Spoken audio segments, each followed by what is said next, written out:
Kaixo, ongi etorria, logaritmoekin hasiko gera, baina bere definizioa eman aurretik historia pixka bat atzera egingo dugu, joango gera orain dela 100 urte atzera, 1700 urte ingurura, eta zergatik, garai hartan sortu zirelako logaritmoen taulak, 1714 urtean.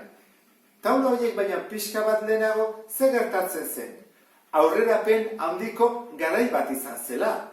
Zientzietan, industrian, komertzioan, pentsatu garai hartan navigazioak ere mundu osotik barrena egiten zutela, kalkuluak egin behar zituzten, astronomian ere bai, aurrerapenak izaten ari zirela. Datu guzti horiekin zer egin behar izaten zuten? Biderketak, zatiketak, berreketak, erroketak, eragiketak guzti horiek paperean egin behar zituzten, eskuz. Pentsa zenbat ordu behar zituzten kalkulu horiek egiteko. Ikaragarri, orduan zer gertatu zen?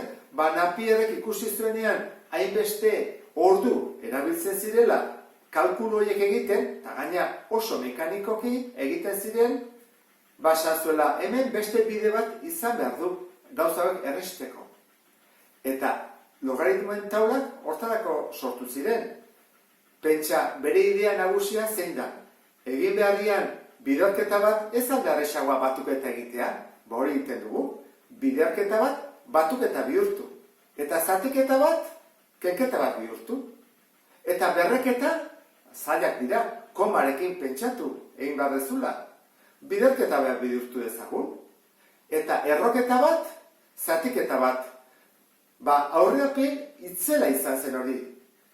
Lehen adibidez, aste oso bat pasa behar izatezena kalkulu batzuk egiteko, behar bada 2 egunetan egiten zuten orain. Ikusirik aurrerapen handia zela, zientzilariak berehala hasi ziren erabiltzen, horietako bat Kepler izan zen. Eta logaritmoen bidez lortu zuen Marteren orbita kalkulatzea. Bestela oso zaila izango zen berezako. Logaritmoen taula hauek osatzen, zuzentzen joan ziren. Zenbat 100 urte inguru, baina zuk ez duzu ikasiko. Zergatik da hori? 1970 hamarkadan kalkulagailuak atea zirelako. Horlakoak. Eta honek zer egin zuen? Taula horien erabilera baztertzea. Baina interesgarria da jakitea zergatik eta nola erabiltzen diren taulak. Hortarako adibide bat jarriko dut, eta nik uste dut ikusiko duzula nola erabiltzen ziren eta zergatik dauden logaritmoen propietate horiek. Hemen dugu, 10 oinarria eta 2 oinarria. Zer zen edu horrek? Hau dela, biderramar. Biderramar, biderramar, biderramar. Horran da, 100, 1000, 10.000, 100.000, milioi bat, 10 milioi, 10 nakaedoa. Eta hau adibidez, 2 oinarria.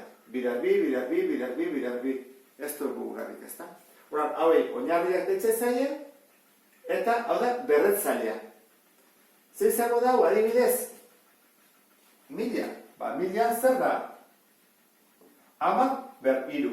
Horregatik jartzen du, 1000aren azpian, 3. Delako 10 ber 3. Eta 8 azpian ere 3 da. Zergatik? Delako 2 ber 3. Horren, hauek berretzaileak dira, gorriz jarri ditut. Zergatik? Horiek berez direlako logaritmoak.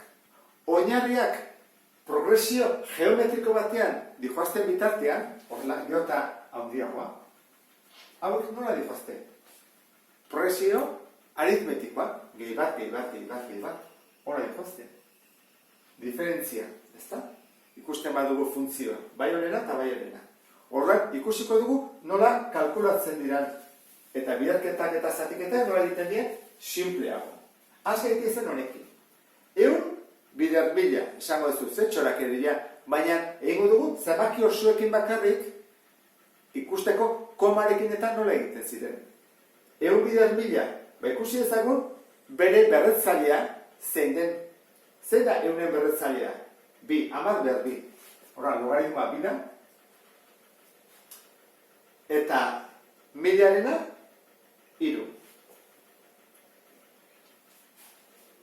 Claro, Napierrek esan zuen, biderketa bihurtu dezakegula batuketa bat, jar dezagun batuketa, sinpleagoa da, Biderketa baino sinpleagoa da batuketa. Zer bada? 2 × 5. Hori baldin bada, logaritmoa 5, guazen ikustea, 5-en zer jartzen duen? Zer jartzen du? 100.000. Biderketa egin gabe kalkulatu dugu. Hurrengoa, hemen zer jartzen du? 10.000.000. 10.000.000, 7 0 ditu, horan bere logaritmoa 7 da. Eta 10.000 hemen dago, 4. Zer egin behar da zatiketa dagoenean? Zer da sinpleagoa kenketa, egin dezagun kenketa? 3. 3ra, zer dago? 1.000.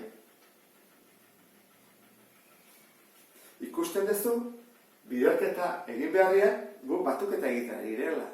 Eta zatiketa egin beharrian, kenketa. Hori da logaritmoakin lortzen duguna. Hemen dugu biderketa. 852 berri egingo dugu, baina orain oinarria ez da 10, oinarria 2 da. Guazen ikustea, 2ko oinarria 8.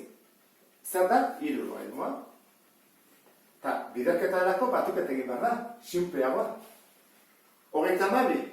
32 hemen da. 5. 8.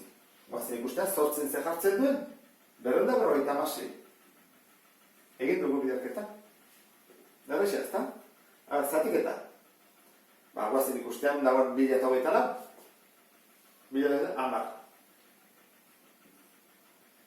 Zatiketa, bihurtzen dugu kenketa. 128. Hemen dago. 7. 10 7, 3. 3, 8. Hemen dugu adibidea. Ordan, ikusten duzu, asko sinpleagoa dela logaritmoekin. Batuketa eta kenketak egiten direlako, egin behar zatiketa eta biderketa. Ze gertatzen da berreketa eta erroketekin? Berdina, bihurtzen ditugula biderketak eta zatiketak. Ordan, hau ulertuta, orain bai joango nitzakela definizioa esatea. Eta hobeto ulertuko duzu. A eta B bi zenbaki erreal positibo baldin badira. Beraz, ezin dute izan negatiboak. Hori da, lehenengo baldintza. Non A baten desberdina baldin bada, zein da beren logaritmoa oinarrian al izanik? Kalkulatzen da era hontara. Baldin badugu logaritmoa oinarria 2, adibidez. Eta jakin nahi dugu 8rena, egiten da era hontara. Oinarria ber logaritmoa, zenbaki bat, berdin argumentua, 8. Bik ze berretzaile izan behar du 8 lortzeko? 3, ez da? 2 bider 2 bider 2. Horrek esan nahi du logaritmoa 3 dela. Ulertu behar duzuna da, oinarria 2 dela eta hau dela bere berretzailea. 2 ber 3, logaritmoa berretzailea da. Eta hau, esango nuke, argumentua edo emaitza. Esan dugu A eta B bi zenbaki erreal positibo direla. B ezin da izan 0. Guazen pentsatzea, logaritmoa, jarriko dugu oinarrian 10. Ezta? Eta hemen 0. Lortu ezakegu hemen logaritmo bat non emaitza 0 ematen duen? Guazen egitea. 10 ber zenbaki bat, ezakeguna, berdin 0. 10 berretu dezakegu zerbaitekin 0 izateko? Ez. Horregatik, argumentu izan behar da positiboa. 0 baino handiagoa. Ezin da izan 0. Ezin dugu lortu. Baina C bai izan daitekeela negatiboa. Bi hauek izan dute positiboak. Baina C negatiboa izan daiteke. Hori da diferentzia. Logaritmoak idazterakoan oinarriak esaten digu nola idatzi behar dugun. Adibidez, gu jartzen badugu horrela, honek esan nahi du bere oinarria 10 dela. Izango litzateke, adibidez, hemen jartzen badugu isa, izango litzateke 10 ber isa berrineun. Oinarria, 10 da. Ez bada 10, idatzi egin behar da zein den oinarria, adibidez, hartzen badu 2. Eta hemen 8, izango litzake 2 berrisa 8. Orduan, ez badago zer jartzen, 10 da. Eta bestela jarri behar da 2-aren, 3, 7, 20 eta bar. Salbuespen batekin. Logaritmo nepertarra. Adibidez jartzen badugu hemen 5. Ez dugu zer jartzen, jarri dugu n bat. Batzutan jartzen da n handiz ere bai, nagusiz. Zer esan edu horrek? Ba, hemen oinarrian ez zenbakia dagoela. Hau izango litzateke horrela. Ber isa berdin 5. Ez zenbakia, zenbaki erreal bat da. Kalkulagailuei ematen badiozu, atako zaizu horrela, ez? 2,7 bat, 8, 2, 8, amartarrak zenbat ditu? Ba, ez da bukatzen. Nahi duzu guztiak, ez da? Orduan, hau oso erabilgarria da, eta askotan erabiltzen da. DBH dagoaren mailan ez, baina aurrerago bai, kalkuloak eta egiterakoan ez da.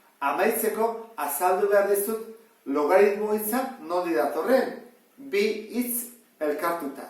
Batetik logos eta bestetik aritmo. Logosek esan nahi du arrazoia edo proportzioa. Eta aritmo zenbakia, hortik dator aritmetika. Orduan izango litzake proportzioa edo erlazioa adierazten duen zenbakia. Adibidez, 2 bersei. Eta ulertu duzulakoan, beste bat arte. Agur!